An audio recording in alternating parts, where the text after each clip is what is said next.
Bom, ô Jaime, e deixa eu te perguntar uma coisa. Até brinquei aqui no começo, talvez o seguro mais comprado do Brasil. Se é o mais comprado, te confesso que eu não sei, mas com certeza é o mais conhecido, né? Ahn, Como que você vê o momento do mercado de seguro de automóveis? De fato ele é o mais comprado, não é? Enfim. Tá bom, bem, seguro de automóvel, ele chegou numa penetração, Rafa, de aproximadamente aí um terço da frota circulante, então mais ou menos 30% dos carros que a gente vê circulando por aí tem algum tipo de seguro, né? Um seguro oficial, porque tem gente que confunde, né? Seguros não oficiais com proteção não regulamentadas como seguro, mas não é. Os seguros oficiais mesmo são 30% desses veículos que estão circulando. Ah, a taxa de crescimento em volumes é aproximadamente aí de uns 2,5% ao longo dos anos, então a gente acredita que tem muito mercado ainda para ser conquistado. Aham. Ele está mais ou menos andando de lado, apesar de novo, ser um segmento, acho que muito resiliente, né? A gente tem mais ou menos aí 20 milhões de veículos segurados, somando todas as seguradoras. Uhum. Esse número era de 18 milhões e meio, né? De 10 anos atrás, e está mais ou menos aí perto de 20 milhões agora. Taxa de novo de 2,5% a 3% de crescimento, às vezes um ano um pouco mais, um pouco menos, mas é basicamente isso que existem, né? Agora, apesar de ser sim um produto maduro, com uma penetração significativa, né, para a sociedade, de novo tem 70% que não estão fazendo. E a gente, obviamente, como líderes de mercado, junto com as outras seguradoras, o que a gente não para de discutir é como é que a gente vai criando opções para que cada vez mais brasileiros possam, de alguma forma, adquirir algum tipo de proteção securitária, né? Então, sim, é um mercado, acho que maduro, que vem crescendo em taxas não tão significativas assim, mas apesar do tamanho dele, ele vem crescendo.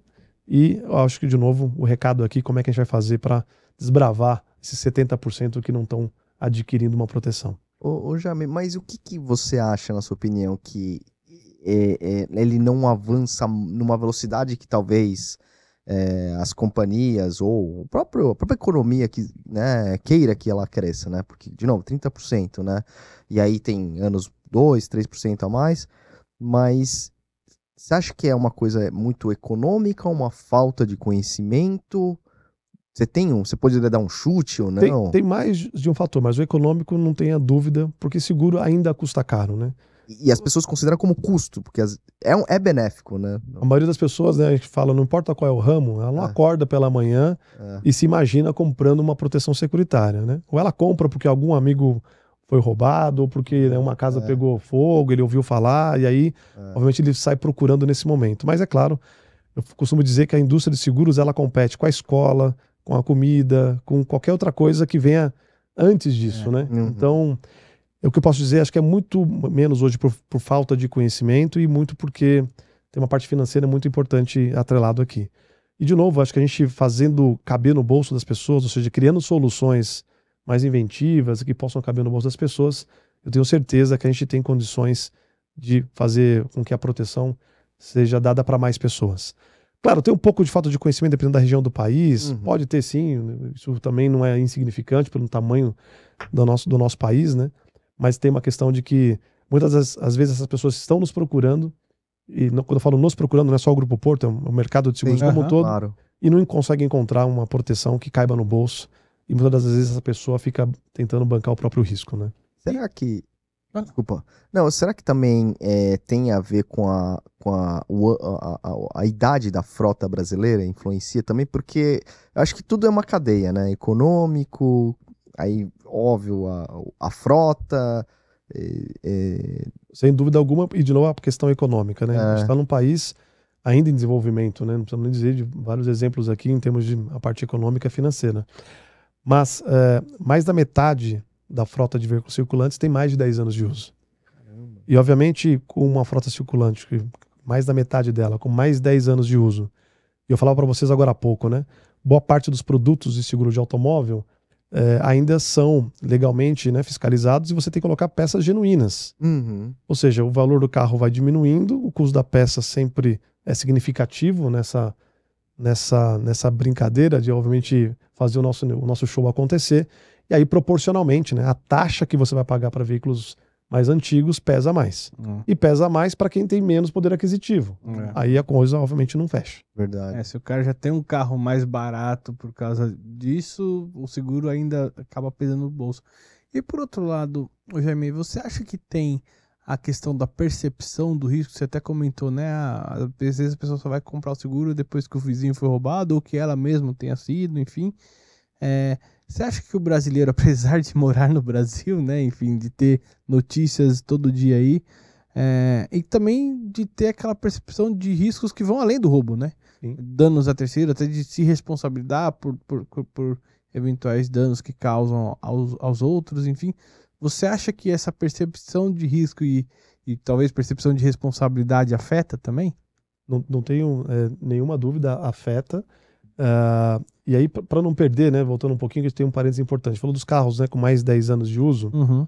E a gente, em termos de soluções criativas ou não, dentro do Grupo Porto, a gente criou o Azul por Assinatura. Olha só, um seguro mensal que você pode contratar direto, de fim a fim aqui, obviamente, sempre através da seleção de um corretor de seguros para poder apoiar nesse processo. Uhum. Mas você, com poucos dados, pode contratar um seguro mensal que não tem carência, que vai sendo renovado automaticamente conforme você tem a necessidade. Então é o primeiro passo, né, que a gente foi dando aqui no Grupo Porto, em termos de inovação, para mensalizar o seguro. Como é que a gente cria soluções mais baratas, né? Não só do ponto de vista de coberturas, mas também do ponto de vista de você embalar, para distribuir, para fazer realmente caber no bolso das pessoas que procuram algum tipo de proteção. Uhum. Indo para a tua pergunta, para não fugir dela, né? Muitas das pessoas, né, procuram uma cobertura porque, no caso de seguro de automóvel, diferente dos seguros residenciais, toda hora alguém está no trânsito, vê alguém que tem uma colisão, ou escuta alguém que foi roubado, assim por diante. Mas acho que tem outra coisa que é muito legal, que acho que o Grupo Porto conseguiu fazer ao longo dos anos, em tempo de posicionamento, que foi ir além dessa questão só dos seguros mais tradicionais, das coberturas, vamos lá, né? Roubo, furto. A gente fala, se alguns podem não entender o que é roubo, o que é furto, a gente pode explicar aqui se for o caso, mas Claro. colisão parcial, alagamento parcial, ou seja, tem muita gente, aí por falta de conhecimento mesmo, que tem dúvida se tiver, né, com o carro estacionado em algum lugar, em São Paulo ou em algumas regiões que acabam tendo alagamentos, a gente tem vendo vários exemplos aqui no sul do país, né? E que se o carro for alagado, se ele tem cobertura ou não. Sim, tem cobertura. Nos seguros tradicionais, 95% quase dos seguros que a gente vende são de coberturas compreensivas, que traduzindo aqui para o público, são basicamente os seguros que dão colisão, como eu falei aqui, né? Roubo, furto, alagamento e por aí vai. E aí tem as opções, que são os seguros que vão te dar cobertura para terceiros, ou seja, além de proteger o meu carro, vou proteger o carro de alguém que eventualmente eu tenha, né, algum acidente e faça um tipo de colisão. Tem os seguros para os passageiros que estão dentro do carro. Então, eventualmente, você tem um acidente que você pode gerar algum tipo de problema de despesas médicos hospitalares, né? As pessoas precisam receber algum tipo de indenização. Então, seguro de automóvel também tem uma cobertura para assistência dos passageiros que garante uma cobertura para quem estiver dentro. E sem contar, né, que a gente foi inventando um monte de coisas ao longo do tempo. Tem coberturas para pequenos reparos, tem coberturas para danos morais, inclusive. Alguém... você teve, sei lá, um dia ruim, acabou ofendendo alguém no trânsito, numa colisão eventual. Se alguém te processar em função disso, pode contratar uma cobertura contra isso. Caraca! Né? Também não muito conhecido para a maioria dos brasileiros. Então, sim, acho que tem uma diversidade de coberturas, tem uma diversidade de ofertas, né? E é por isso que é fundamental aqui, Rafa, na tua pergunta, sempre ter um profissional que é o corretor de seguros, orientando, dizendo quais são as melhores proteções, quais são as melhores coberturas. E, de novo, no nosso caso, quais são os principais serviços, né? Porque, especialmente na marca Porto, no produto Porto, a gente colocou no seguro de automóvel serviços para residência, serviços para o veículo, que vão, de novo, muito além das coberturas securitárias. Ou seja, você não precisa ter uma assistência somente quando tem uma coisa muito ruim acontecendo com você. Até porque, se sua geladeira parar de funcionar com tudo dentro, certamente o seu final de semana não vai ser bom. Não é obviamente com o grau, né, que é fazer uma colisão, mas você vai ficar tão chateado quanto, né? Perfeito.